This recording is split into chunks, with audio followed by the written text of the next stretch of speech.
కోరికపై భూలోక వింతలను చూస్తూ చెయ్యేరు బావుదా నది పరిసరాలను వచ్చి అక్కడ ప్రశాంత వాతావరణాన్ని చూసి ముగ్ధుడైనాడట. నారద మహర్షి విష్ణుమూర్తి ముఖంలో ప్రశాంతతను గమనించి సంతోషాన్ని గమనించి కలియుగంలో ఇదే నది తీరంలో కొలువై భక్తులను బ్రోవమని ప్రార్థించినాడట. నారద మహర్షి కోరిక మేరకు వాగ్దాన తీరంలో సౌమ్యనాథ స్వామి పేరుతో శిలారూపం ధరించినాడట శ్రీ మహావిష్ణువు. ఆ స్థల పురాణాలు చెబుతున్నాయి.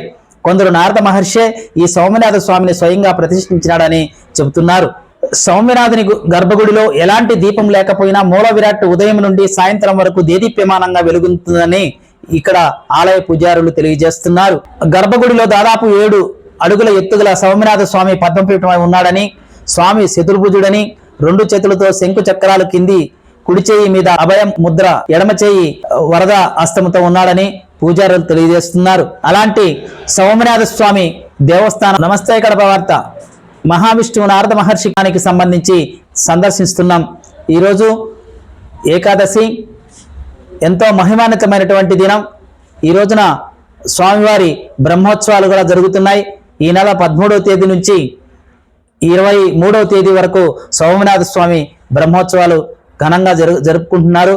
అలాంటి బ్రహ్మోత్సవాల భాగంగా ఈరోజు స్వామివారి యొక్క పూజా విధానాల గురించి, ఇక్కడ జరుగుతున్నటువంటి ఉత్సవాల గురించి ఒక ప్రత్యేక కార్యక్రమాన్ని కడప వార్త ప్రేక్షకులకు అందిస్తున్నాం. నమస్తే కడప వార్త. అతి పురాతనమైనటువంటి దేవాలయమైనటువంటి సౌమ్యనాథ స్వామి దేవాలయంలో ఈరోజు మనం ఉన్నాం. సౌమ్యనాథ స్వామి దేవాలయం సౌమ్యనాథుడు స్వయం ప్రకటితం. అలాంటి మహత్యం కలిగినటువంటి ఈ క్షేత్రంలో ఈరోజు 13వ తేదీ నుంచి 23వ తేదీ వరకు బ్రహ్మోత్సవాలు జరుగుతున్నాయి. ఆ బ్రహ్మోత్సవాల విశేషాల గురించి మరియు ఇక్కడ జరుగుతున్నటువంటి పూజలు మరియు విశేషాల గురించి, ఈ స్వామి యొక్క మహత్యం గురించి మనకు తెలియజేయడం కోసం టిటిడి వేద పారాయణ సంతోష్ కృష్ణ శర్మ గారు మనతో ఉన్నారు. నమస్తే స్వామి. నమస్కారం అండి. ఈరోజు ఎంతో పరమ పవిత్రమైనటువంటి దినం, తొలి ఏకాదశి. ఈ ఏకాదశి రోజున స్వామివారి బ్రహ్మోత్సవాలకు సంబంధించి స్వామి యొక్క మహత్యం గురించి ఒకసారి మా ప్రేక్షకులు వివరించవలసిందిగా కోరుకుంటున్నాం స్వామి. అలాగేనండి, ఖచ్చితంగా ముందుగా స్వామివారిని ఒకసారి స్మరణ చేసుకుని మనము ఈ యొక్క వివరాలు అంతా కూడా చెప్తామండి. ఓం నమో గురు సౌమ్యనాథాయ నమః. వేద వేదాంత వేద్యాయ వేదస్యామనమూర్తయే పుంసాం మోహన రూపాయ సౌమ్య రూపాయ మంగళం. ఓం నమో గురు సౌమ్యనాథాయ నమః. ఈ యొక్క నందలూరులో వెలిసినటువంటి అతి పురాతనమైనటువంటి శ్రీ సౌందర్యవల్లి సనాథ అయినటువంటి ఈ యొక్క సౌమ్యనాథ స్వామి ఆలయమును పూర్వము నారద మహాముని ఈ యొక్క స్వామివారిని ప్రార్థించగా ఈ యొక్క బాహుదా నదీ తీరములో ఆ యొక్క స్వామివారు అర్చావతారమూర్తి అయి శంఖ చక్రములను మరియు అభయహస్తమును కటిహస్తమును ధరించి స్వామివారు ఈ యొక్క గర్భాలయములో స్వామివారు స్వయం ప్రకటితంగా అర్చావతారమూర్తి అయి ఉన్నారు. ఈ యొక్క స్వామివారి ఆలయమును చోళులు, పాండ్యులు, విజయనగరం రాజుల కాలములో ఈ యొక్క ఆలయాన్ని అభివృద్ధి చేసి ఈ యొక్క ఆలయమును నిర్మించినట్టుగా మనకు చరిత్ర చెబుతూ ఉంది.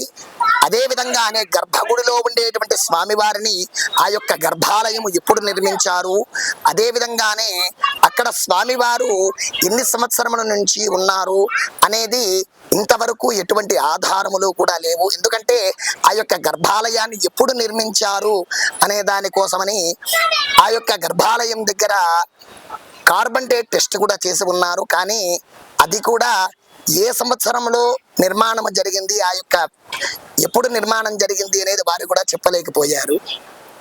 ఓకే స్వామి, ఇప్పుడు ముఖ్యంగా ఇక్కడ స్వామి యొక్క 108 ప్రదర్శనలు చేస్తే, స్వామివారికి సంబంధించి 108 ప్రదర్శనలు చేస్తే ఎవరైతే ఏ కోరికలు కోరుకుంటారో ఆ కోరికలు నెరవేరుతాయని చెప్పి ఒక ప్రచారంలో ఉంది.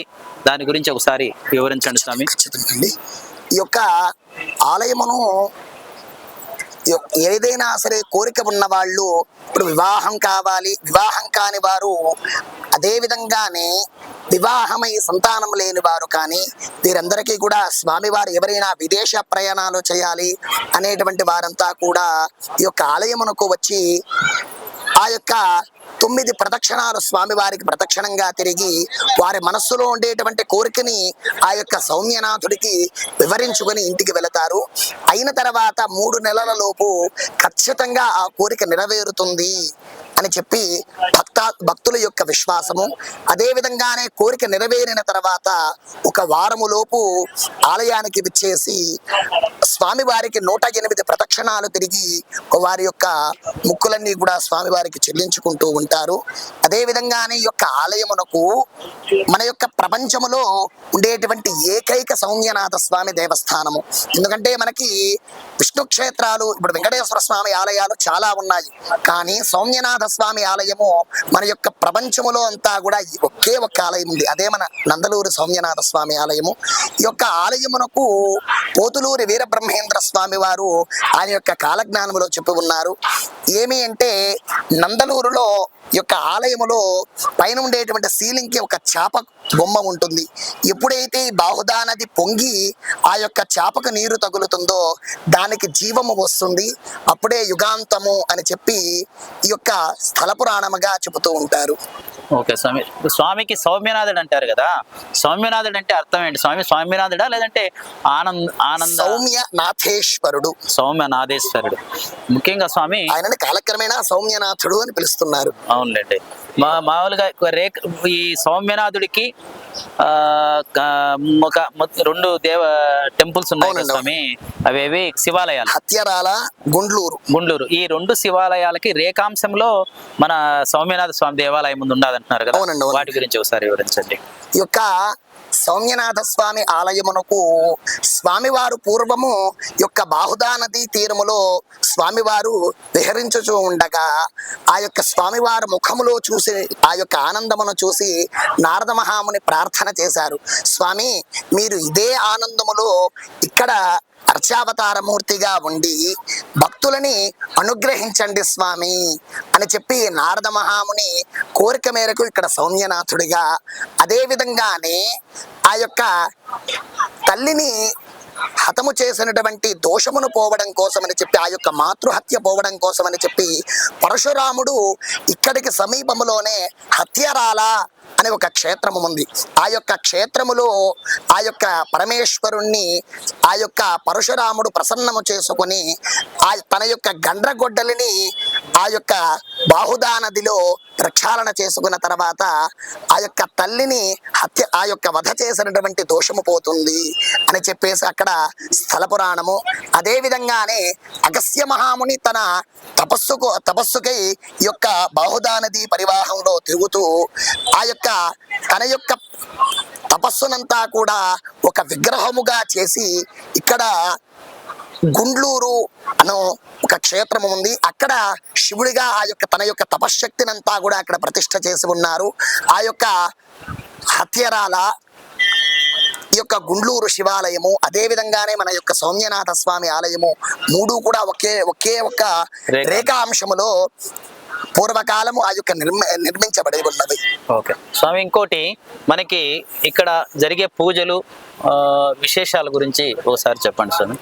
ఈ యొక్క సౌమ్యనాథ స్వామి దేవస్థానము ఈ యొక్క ఆర్కియాలజీ డిపార్ట్మెంటు, అదే విధంగానే పూర్వము ఈ యొక్క ఆలయమును ఎండోమెంట్ డిపార్ట్మెంట్ వారి యొక్క ఆధ్వర్యంలో నడుస్తూ ఉన్నది. అదే విధంగానే ఇప్పుడు ఒక 2 సంవత్సరముల నుండి కూడా తిరుమల తిరుపతి దేవస్థానం వారి యొక్క ఆధ్వర్యములో ఈ యొక్క ప్రతి నిత్యము కూడా ఈ యొక్క ధూపదీప నైవేద్యములు అనేవి జరుగుతూ ఉన్నాయి. అదే విధంగానే ఆషాఢ మాసములో విశేషంగా స్వామివారికి 10 రోజులు బ్రహ్మోత్సవము అనేది జరిపించుకుంటూ ఉన్నాము.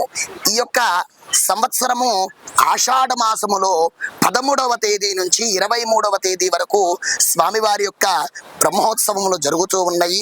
ఆ యొక్క 13వ తేదీ సాయంకాలం అంకురార్పణతో ప్రారంభమై 14వ తేదీ ధ్వజారోహణ చేసుకొని అటుపిమ్మట 20వ తేదీ శనివారం పొద్దున్నే 10 గంటల నుండి 12 గంటల వరకు ఆ యొక్క శ్రీభూనీలా సమేత శ్రీ సౌందర్యవల్లి సనాతనటువంటి ఆ యొక్క సౌమ్యనాథుడి యొక్క తిరుకళ్యాణ మహోత్సవం జరిపించుకుంటూ ఉన్నాము. ఆ యొక్క తిరుమల తిరుపతి దేవస్థానం వారి యొక్క సౌజన్యముతో వారి యొక్క అనుబంధముగా ఈ యొక్క ఆలయమును ప్రతి నిత్యము కూడా భక్తులు భక్తుల యొక్క కోరికలను కొంగు బంగారముగా స్వామివారు తీరుస్తూ అర్చావతారమూర్తి అయి ఇక్కడ ఉండి భక్తులని ప్రతి నిత్యము కూడా వారి యొక్క కోరికలు తీర్చుతూ ఉన్నారు. ఓకే, థ్యాంక్ యూ స్వామి. ముఖ్యంగా మీరు మీకున్నటువంటి విలువైన సమయాన్ని మాకు కేటాయించి మాకు సహకరించినందుకు many thanks. Om Namo Guru Soumyanatha. Thank you.